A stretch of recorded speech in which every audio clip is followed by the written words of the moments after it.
வணக்கம் ஃப்ரெண்ட்ஸ். இன்றைக்கி நம்மோட சேனலில் ஒரு ஸ்பெஷல் vlog தான் நம்ம பார்க்க போகிறோம். விநாயகர் சதுர்த்தி செலிப்ரேஷன்.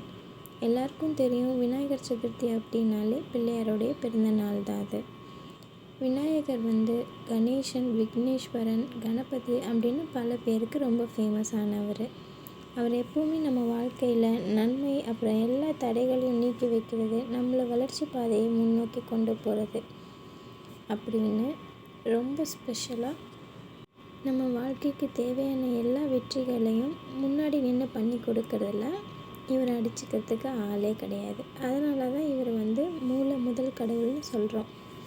ஓகே, இப்போ நம்ம விநாயகர் சதுர்த்தியை எப்படி செலிப்ரேஷன் பண்ணலான்னு பார்க்குறதுக்கு முன்னாடி ஒரு சின்ன தகவல், ஹிஸ்ட்ரி சம்மந்தப்பட்டது. முதல்ல விநாயகர் சதுர்த்தி எப்போ கொண்டாட ஆரம்பித்தாங்கன்னு தெரியுங்களா? பழமையான காலத்துலேருந்தே விநாயகர் சதுர்த்தி கொண்டாட ஆரம்பித்தாலும், ரொம்ப பழங்காலத்துலேருந்தே விநாயகர் சதுர்த்தி கொண்டாடிட்டு வந்தாலும், இது ரொம்ப பிரபலமாகவும் பெருசாகவும் கொண்டாட ஆரம்பித்தது சிவாஜி மகாராஜா காலத்தில். அதுக்கப்புறமா லோக்மான்யா திலக் இவங்களுடைய காலத்துக்கு அப்புறமா தான் இது பெரிய பண்டிகையாக கொண்டாட ஆரம்பித்தாங்க. விநாயகருக்கு ரொம்ப பெரிய பெரிய செலவு வச்சு பெரிய பெரிய பூஜைகளெல்லாம் பண்ண ஆரம்பித்தது இதுக்கப்புறமா தான். விநாயகர் கடவுள் புத்திசாலித்தனத்துக்கும் அறிவுக்கும் வெற்றிக்கும் அடையாளமாக திகழ்கிறவர். அதனாலே எல்லா காரியத்தையும் ஆரம்பிக்கிறதுக்கு முன்னாடி விநாயகரை வணங்கிட்டு ஆரம்பிக்கணும்னு பெரியவங்க சொல்லியிருக்காங்க. ஓகே, இப்போது ஃபெஸ்டிவல் ப்ரிப்ரேஷன் பார்க்கலாம். எப்படி நம்ம தயாராகணும். வீடு முழுக்க சுத்தம் பண்ணி அழகாக அலங்காரம் பண்ணுறது ரொம்ப முக்கியம். விநாயகருக்கு எப்போவுமே அருகம்புல்னா ரொம்ப விருப்பம். எப்போதுமே ரொம்ப எளிமையான கடவுள் விநாயகர்னு சொல்லுவாங்க. அவர் ஒரு மஞ்சளில் பிடிச்சு வச்சாலும், ஒரு களிமண்ணில் பிடிச்சு வச்சாலும் சரி, ஒரு சாணத்தில் பிடிச்சு வச்சாலும் சரி, அதில் அவருடைய சக்தியும் அவருடைய உருவமும் பிரதிபலிக்கும்னு சொல்லி நம்பப்படுறது நம்மளுடைய நம்பிக்கை. அதனாலே அவர் ரொம்ப எளிமையான கடவுள்னு எல்லோரும் சொல்கிறாங்க. அலங்காரம் பண்ணுறதுக்கு வாசலில் மா இலை தோரணம் இது கட்டினாலே போதும். அதுக்கப்புறமா பூஜை பண்ணுறதுக்கு தேவையான பொருட்கள் பார்த்திங்கன்னா, அவருக்கு அருகம்புல் ரொம்ப பிடிக்கும். அதுக்கப்புறமா உங்களால் முடிஞ்சதுன்னா நீங்கள் சாமந்தி பூ வச்சுக்கலாம். அருகம்புல் எடுத்து வச்சு பூஜை பண்ணாலே போதும், அவர் மனசு ரொம்ப நிறைவாகிடுவார். இது கூடவே எருக்கம்பூ மாலை. எருக்கம்பூலேயும் வெள்ளை எருக்கு கிடச்சின்னா ரொம்ப விசேஷம். அப்படி இல்லைன்னா சிகப்பு நிறத்தில், அதாவது ஒரு மாதிரி வயலட் கலரில் இருக்கும்ல, அந்த எருக்கம்பூ கிடைச்சாலும் சரி, அதில் மாலை கோர்க்கலாம்.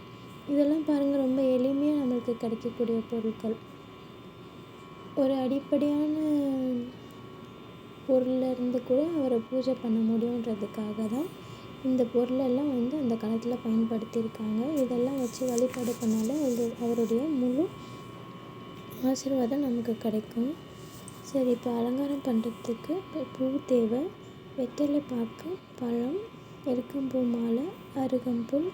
முடிஞ்சதுன்னா 21 மூலிகை பொருட்களை வச்சு நம்ம அர்ச்சனை பண்ணலாம். என்னங்க அர்ச்சனை பண்ணணும்லாம் சொல்கிறீங்க, எனக்கு என்னங்க சொல்லி அர்ச்சனை பண்ணுறது, அதெல்லாம் எனக்கு தெரியாதுங்க, என்ன மந்திரங்க நான் சொல்கிறது அப்படின்னு நீங்கள் கேட்டிங்கன்னா, ஒன்றும் பெரிய விஷயம்லாம் இல்லை. எந்த மந்திரமுமே தெரியாதவங்க ஓம் கணபதியே நமக அப்படின்னு ஒரு 21 முறை சொன்னால் போதும். உங்களுக்கு நேரம் இருந்துச்சுன்னா 51 முறையோ இல்லை 101 முறையோ நீங்கள் சொல்லலாம். அப்படி இல்லை எனக்கு மந்திரங்கள்லாம் படிக்க தெரியும் அப்படின்னா விநாயகர் அகவல் படிக்கலாம், நீங்கள் விநாயகர் துதி படிக்கலாம். மந்திரங்கள் சொல்ல தெரியும்னா நீங்கள் அந்த மந்திரங்களை சொல்லியும் நீங்கள் பூஜை பண்ணலாம். இப்போ இவருக்கு நெய்வேத்தியமாக என்ன பண்ணுறதுன்னு நம்ம பார்க்கலாம். விநாயகருக்கு ரொம்ப மிகவும் பிடிச்சது கொழுக்கட்டைன்னு சொல்லுவாங்க. அதுக்கப்புறமா அவல் பொரிக்கடலை சுண்டல். முக்கியமாக விநாயகருக்கு அன்போடு அவல் கொடுத்தா அவர் மனசு நிறைஞ்சிருவார் அப்படிங்கிறதுக்கு ஒரு குட்டி கதையே இருக்குது. அந்த கதை என்னன்னு நான் சொல்கிறேன். ஒரு முறை சிவபெருமானும் பார்வதியும் கைலாயத்தில் இருக்கும்போது குபேரன் அவருடைய செல்வ வளத்தை காமிக்கணுன்றதுக்காக சிவபெருமான் கிட்டே போயிட்டு, என்னோடய வீட்டுக்கு நீங்கள் விருந்துக்கு வாங்க அப்படின்னு சிவன்கிட்ட சொல்லுவார். சிவன் குபேரனுடைய எண்ணத்தை புரிஞ்சுக்கிட்டு, நான் விநாயகரை உங்கள் வீட்டுக்கு விருந்துக்கு அனுப்பி வைக்கிறேன்னு சொல்லிடுவார். குபேரனும் ரொம்ப ஏளனமாக சிரிச்சிட்டு, விநாயகரா, அவர் சின்ன குழந்தை, அவர் எவ்வளவு சாப்பிட போகிறாரு, அவருக்கு ஒரு பிடி கொடுத்தாலே அவருடைய வயிறு நிறைஞ்சிடும். இவரை அனுப்புகிறீங்களே நீங்கள் அப்படின்னு சொல்லிட்டு போயிடுவார். விநாயகரும் குபேரனுடைய வீட்டுக்கு விருந்துக்கு போவார். குபேரன் விநாயகருக்கு முதல்ல ஒரு இலையை வச்சு அவர் வீட்டில் சமைச்சிருக்க பண்டங்களை கொஞ்சம் கொஞ்சமாக வைப்பார். அவர் திரும்பி பார்க்குறதுக்குள்ளே விநாயகர் அது எல்லாத்தையும் சாப்பிட்டு முடிச்சிடுவார். என்ன இவ்வளோ வேகமாக சாப்பிட்டாருன்னு சொல்லிட்டு உடனே அவர் சமைச்சு வச்ச எல்லாத்தையும் பரிமாறுவாங்க. அடுத்தடுத்து பரிமாறிக்கிட்டே இருப்பாங்க. விநாயகர் சாப்பிட்டுக்கிட்டே இருப்பார். இப்படியே அவர் சாப்பிட சாப்பிட அவருடைய அரண்மனையில் இருக்கிற எல்லா உணவுமே தீர்ந்து போகக்கூடிய நிலைமை வந்துடுச்சு. குபேரனுக்கு அப்போ தான் புரிஞ்சிச்சு, எதையுமே நம்ம நம்மக்கிட்ட இருக்கிற காசு பணத்தை வச்சு எடை போடக்கூடாது அப்படின்றது புரிஞ்சுது. உடனே என்ன பண்ணுறதுன்னு தெரியாமல் தன்னுடைய கர்வத்தை அவர் தவறுன்றதை புரிஞ்சுக்கிட்டு சிவபெருமான் கிட்ட போய் மன்னிப்பு கேட்டு இதுக்கு ஒரு வழி சொல்லுங்கள் அப்படின்னு சொல்லி கேட்பார். விநாயகர் அங்கே சாப்பிட்டுட்ருக்காரு, நான் அடுத்து உணவு கொடுக்கணும், என்கிட்ட இருக்கிற எல்லா பொருளுமே தீர்ந்து போச்சு அப்படின்னு கேட்கும்போது சிவபெருமான், என்னோட மனசார நினச்சிக்கிட்டு நீ அவருக்கு ஒரு பிடி அவலும் பொரிக்கடலையும் நீ கொடு, அதில் விநாயகருடைய மனசும் நிறைஞ்சிடும் வயிறும் நனைஞ்சிடும் சொல்லுவார். உடனே குபேரனும் அதே மாதிரி போய் ஒரு பிடி அவல் பொரிக்கடலை எடுத்துகிட்டு போய் விநாயகர் சாப்பிட்ற இலையில் வச்சிருவார். அதை சாப்பிட்ட உடனே விநாயகருடைய வயிறு நிறைஞ்சு போயிடும். இதை தொடர்ந்து தான் விநாயகருக்கு அவல் பொரிக்கடலை வைக்கிறது ஐதீகமாக ஆச்சு. ஓகேங்க, இப்போது அடுத்ததாக நம்ம என்ன பார்க்க போகிறோன்னா, இன்னும் கூட இந்த விநாயகர் சதுர்த்தியை எப்படியெல்லாம் அழகுபடுத்தலாம், எப்படியெல்லாம் நம்ம அலங்காரம் பண்ணலான்னு பார்க்கலாம்.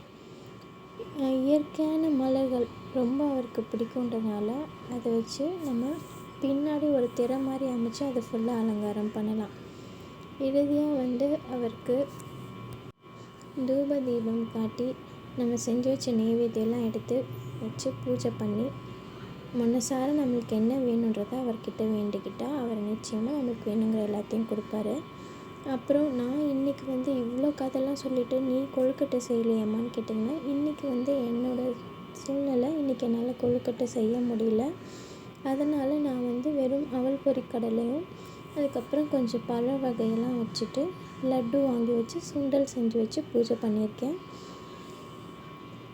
உங்களால் என்ன செய்ய முடியுமோ அதை செஞ்சு வச்சு நீங்கள் பூஜை பண்ணலாம். விநாயகர் நம்ம மனசார நினச்சாலே அதை ஏற்றுப்பார். அவ்வளோதாங்க, எனக்கு தெரிஞ்ச தகவலை நான் உங்ககிட்ட சொல்லிட்டேன்.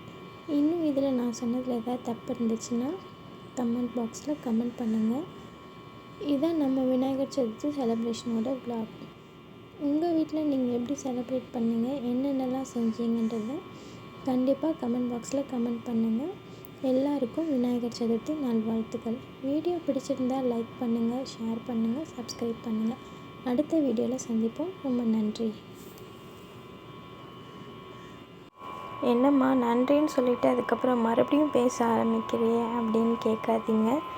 நான் விநாயகருக்கு என்ன அலங்காரம் பண்ணியிருக்கேன்றதை சொல்ல மறந்துட்டேன். இப்போ சொல்லிடுறேன்.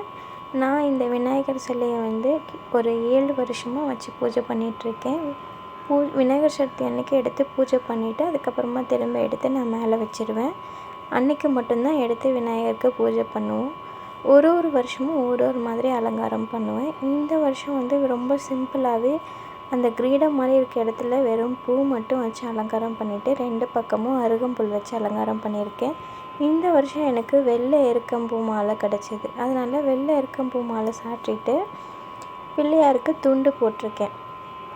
2 வஸ்திரம் எடுத்து இந்த பக்கமும் இந்த பக்கமும் போட்டிருக்கேன். இதுக்கப்புறமா விநாயகருக்கு ஒரு குடை வாங்கி வச்சுருக்கேன்.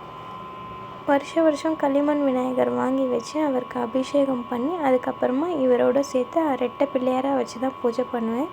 இந்த வருஷம் கொஞ்சம் எனக்கு உடம்பு முடியாத காரணத்தினால வெறும் இந்த விநாயகரை மட்டுமே வச்சு நான் பூஜை பண்ணியிருக்கேன்.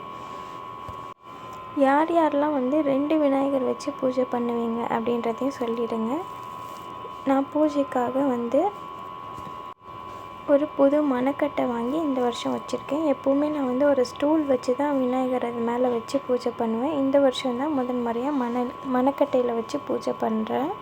அதுவுமே புது மணக்கட்டை தான் நான் வச்சு பூஜை பண்ணுறேன். இது கூடவே மற்ற சாமி படங்களுக்கும் பூ போட்டு விளக்கு ஏற்றியாச்சு. என்னால் கொழுக்கட்டை செய்ய முடியாத காரணத்தினால மட்டும்தான் நான் செய்யலை. நீங்கள் கண்டிப்பாக கொழுக்கட்டை செஞ்சு வச்சு சாமி கும்பிடுங்க. இல்லை உங்களால் என்ன முடியுமோ அதை வச்சு கூட சாமி கும்பிடுங்க. அதுக்கப்புறமா நான் விநாயகருடைய தொப்புளில் சந்தனம் வச்சு அதில் காசு வச்சுருக்கேன். இது எப்போவுமே நான் வழக்கமாக வைப்பேன். உங்களுக்கு அந்த பழக்கம் இருக்கா இல்லையான்னு சொல்லுங்கள். இதுவுமே எங்கள் மாமியார் வீட்டு பழக்கம் இல்லை. இருந்தாலும் எனக்கு அந்த மாதிரி வைக்கிறது ரொம்ப பிடிச்சிருக்கு. அதனால் நான் வச்சுருக்கேன். அப்படி வைக்கும்போது ரொம்ப செல்வ வளமாக நிறைஞ்சிருக்கும் அப்படின்னு எனக்கு ஒருத்தவங்க சொல்லியிருந்தாங்க. அதுக்காக நான் அந்த மாதிரி வச்சுருக்கேன். ஓகே ஃப்ரெண்ட்ஸ், இவ்வளோ தான். நான் முதல்லயே வீடியோவை க்ளோஸ் பண்ணுற மாதிரி எல்லாமே சொல்லிட்டேன். அதுக்கப்புறம் எப்படி அலங்காரம் பண்ணேன்றதை சொல்ல மறந்துட்டேன். அதுக்காக தான் அகெயின் வீடியோவில் நான் மறுபடியும் ரெக்கார்ட் பண்ணி நான் சொல்கிறேன். நீங்களும் எல்லோரும் ரொம்ப சந்தோஷமாக விநாயகர் சதுர்த்தி கொண்டாடுங்க. எல்லாருமே எல்லா நலன்களையும் எல்லா நன்மைகளையும் பெற்று ரொம்ப சந்தோஷமாக இருங்க ஃப்ரெண்ட்ஸ். எல்லாருக்கும் என்னுடைய வாழ்த்துக்கள். மறக்காமல் என்னோடய சேனலை சப்ஸ்கிரைப் பண்ணிவிடுங்க. பிடிச்சிருந்தா ஃப்ரெண்ட்ஸ் அண்ட் ஃபேமிலிக்கு ஷேர் பண்ணுங்கள், லைக் பண்ணுங்கள் ஃப்ரெண்ட்ஸ். பாய்.